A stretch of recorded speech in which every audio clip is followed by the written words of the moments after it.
May 2nd, 2025, 4:17 a.m. A sudden change in security protocols sealed off the Carondelet Palace in Quito. President Daniel Noboa, his cabinet members, and security personnel were completely isolated from the outside world for exactly 36 hours. No press statements were issued, no information was shared on social media channels.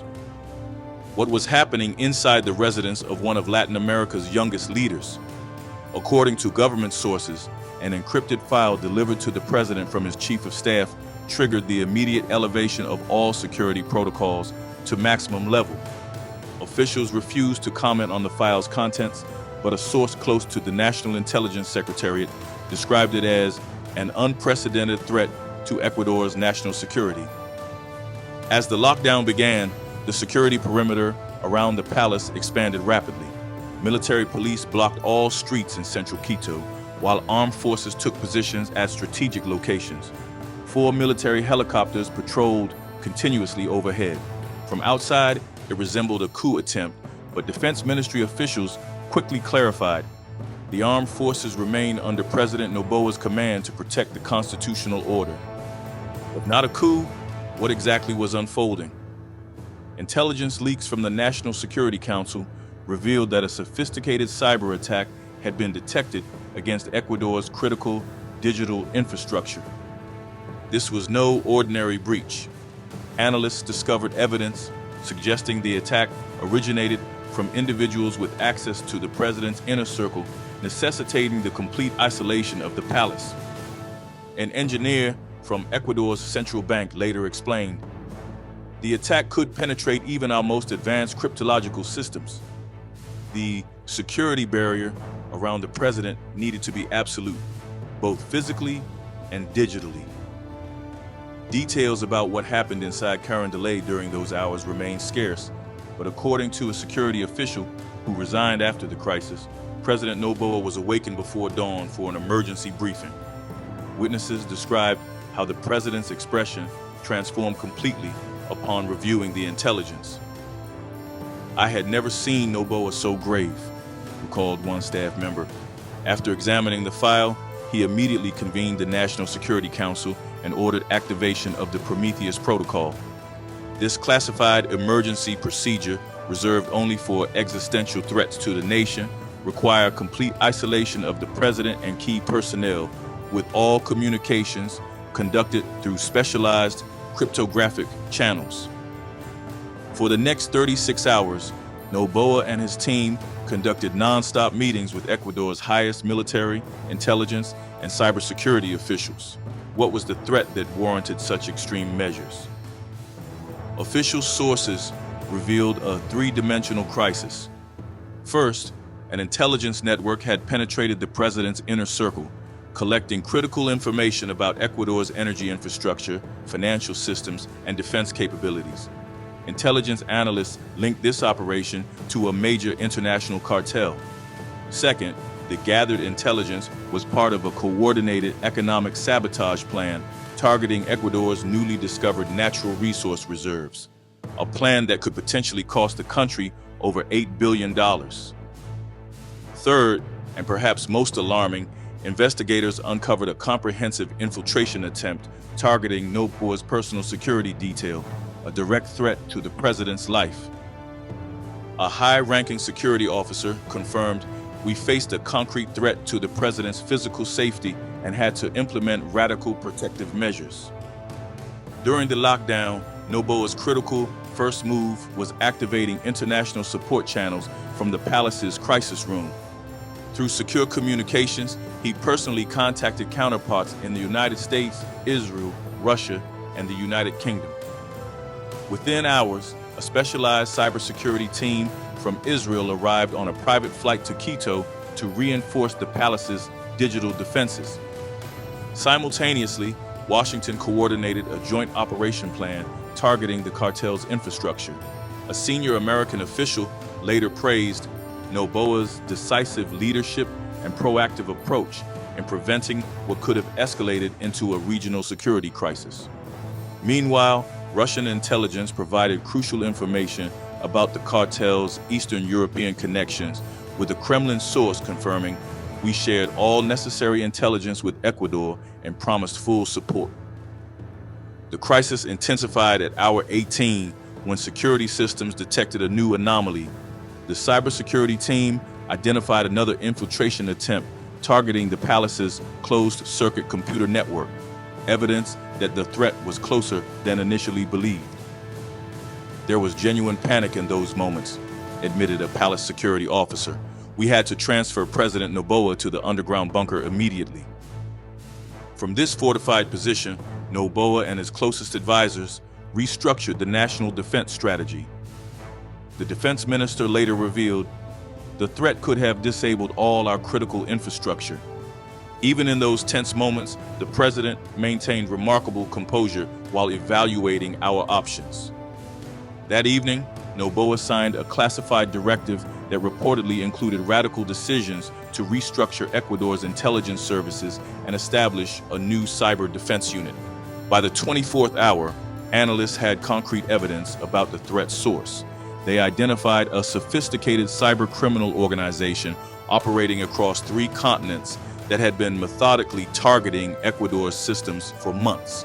A cybersecurity command officer explained, "The attack signatures initially suggested state-sponsored activity, but deeper analysis revealed a collective of specialized hackers from multiple countries."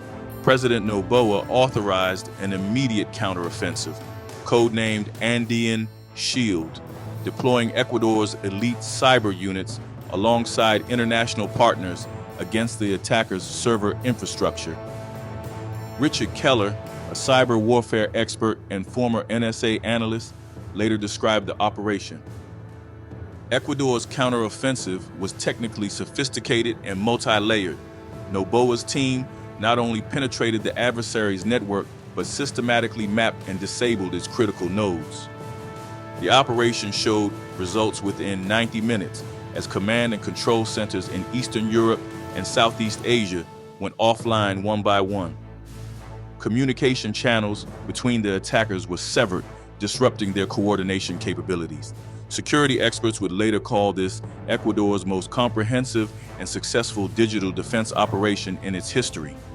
The intelligence gathered proved invaluable. Analysts accessed databases containing cartel members' identities, financial connections, and planned future attacks. The data also revealed something more disturbing: the identities of collaborators within Ecuador's own government. The National Intelligence Director confirmed, "We identified not only external threats, but internal traitors as well." Acting on this intelligence, Noboa ordered simultaneous raids across the country at midnight. 17 individuals were arrested, including high-ranking officials and prominent business figures with connections to the cartel. At hour 30, Noboa activated an international crisis management mechanism, conducting a secure video conference with security officials from the United States, Colombia, Peru, Chile, and Brazil. A diplomat who participated in the meeting revealed, "The president presented a detailed analysis of the regional security threat and proposed a joint defense strategy. All countries pledged full support to Ecuador." In a bold diplomatic move, Noboa proposed a formal digital defense pact within the framework of international law, establishing intelligence sharing and joint defense mechanisms against cyber attacks among Latin American nations. This initiative would later position Ecuador as a regional leader in cybersecurity. The international operation entered its second phase immediately after this meeting. Based on intelligence shared through diplomatic channels, financial authorities targeted the cartel's economic infrastructure. By identifying suspicious transactions in the international financial system, we froze the cartel's cash flow, explained a finance ministry official. Assets worth $340 million were frozen and seized. Simultaneously, Interpol issued red notices for key cartel members, conducting raids across 14 countries within 24 hours and capturing 5 senior leaders. In the final 6 hours of the crisis, authorities confirmed the threat had been largely neutralized.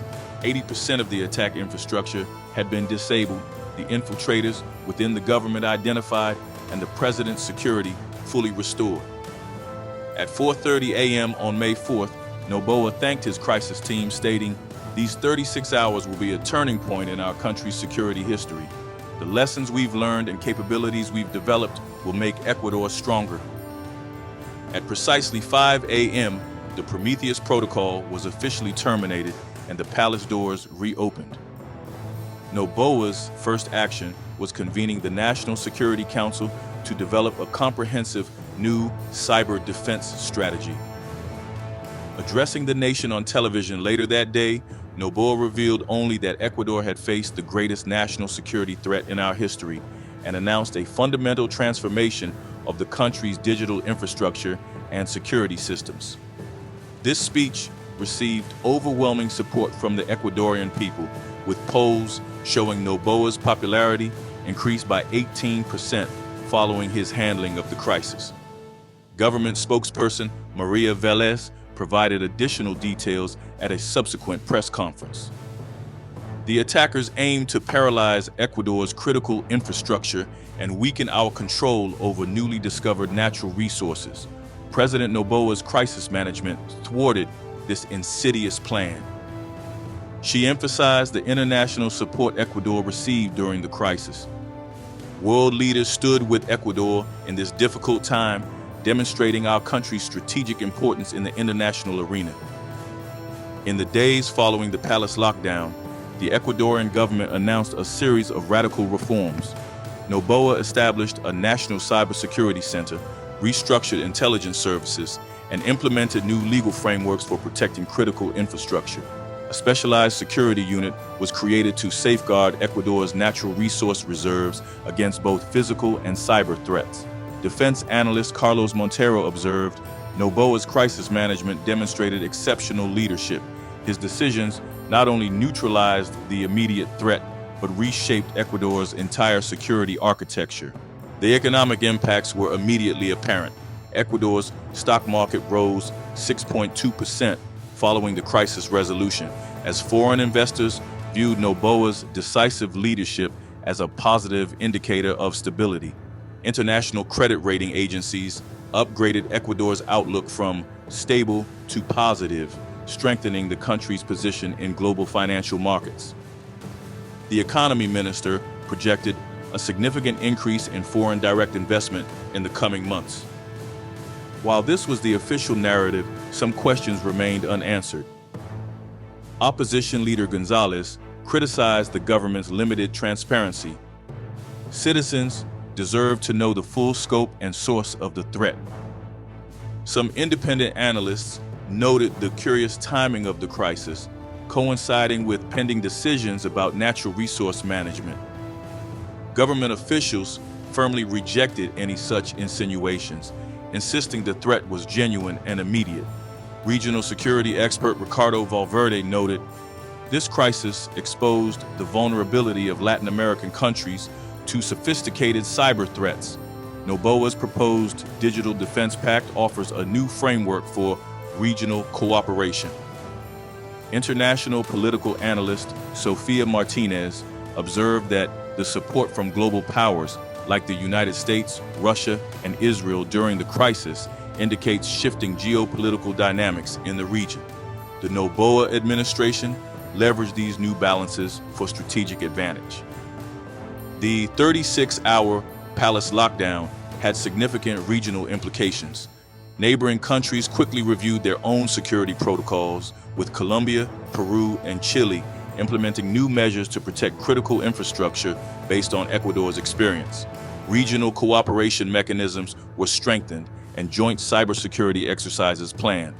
Economists projected that Ecuador's post-crisis stability and transparency in economic policy would be crucial for sustaining foreign investor confidence.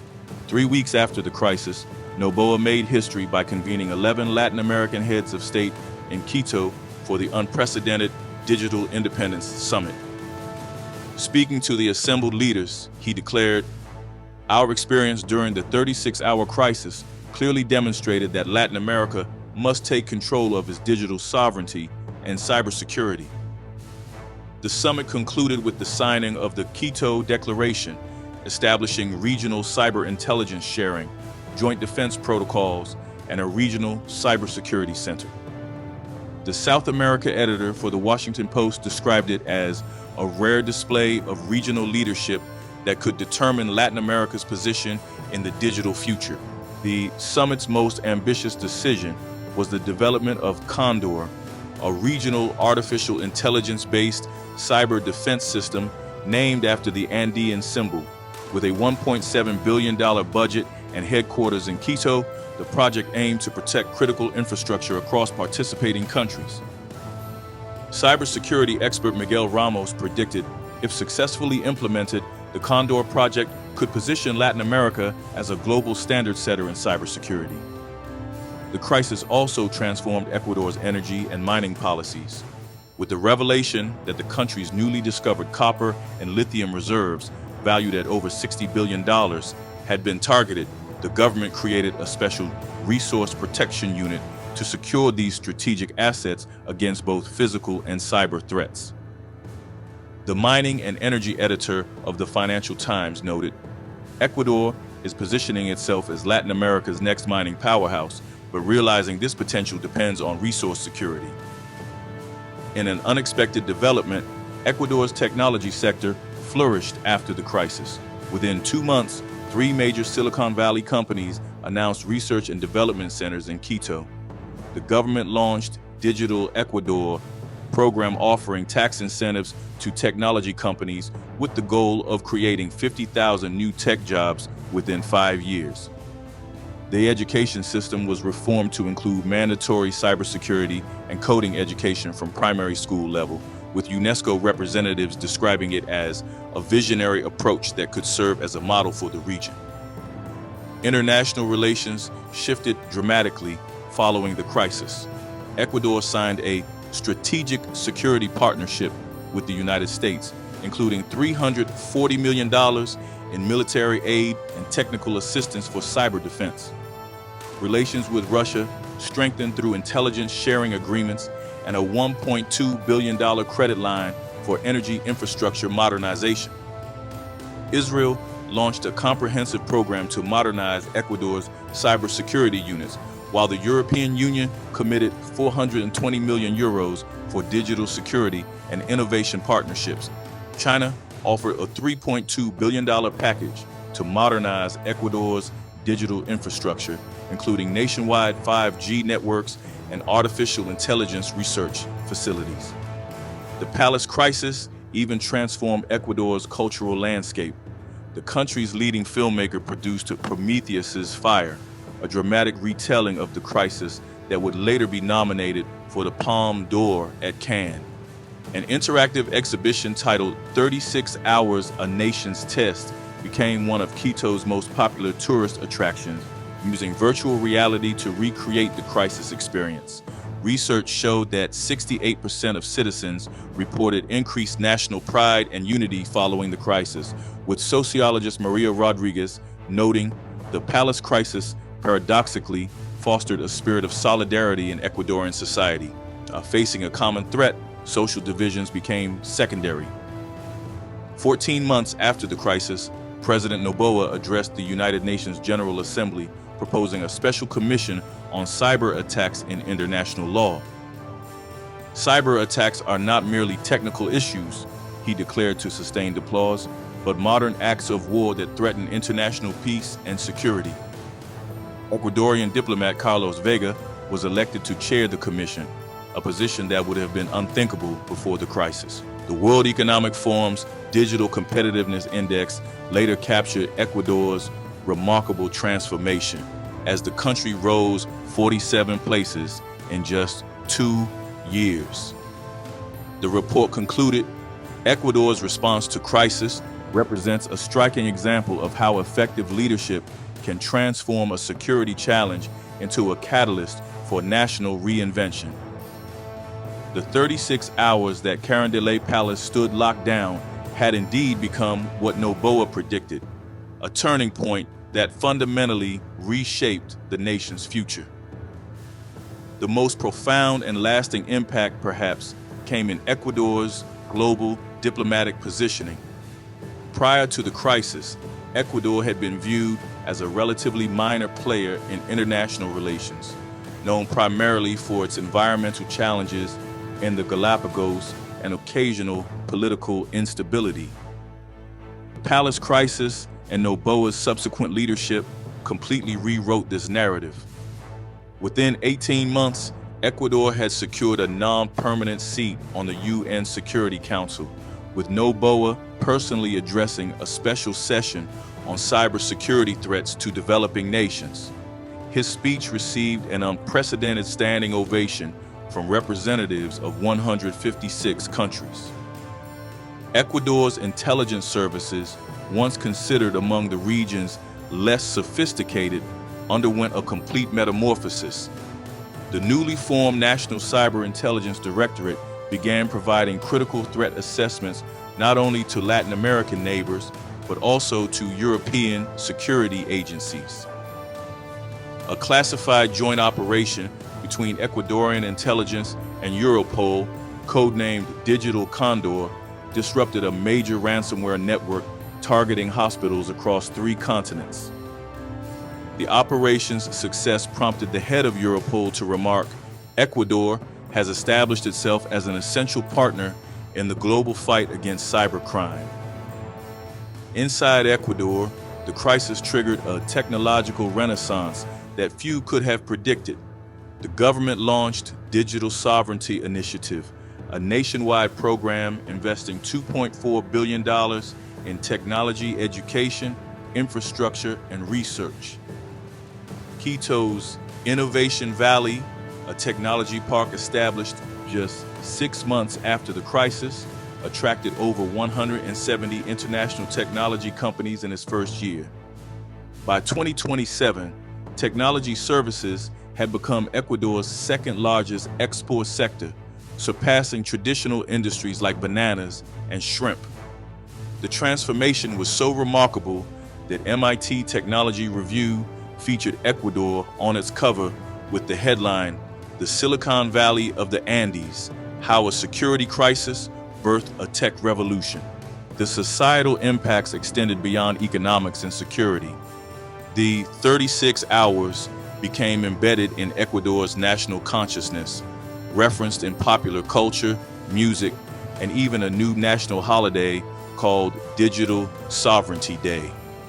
Schools introduced a specialized curriculum on cyber citizenship, with students participating in national cybersecurity competitions that gained international recognition.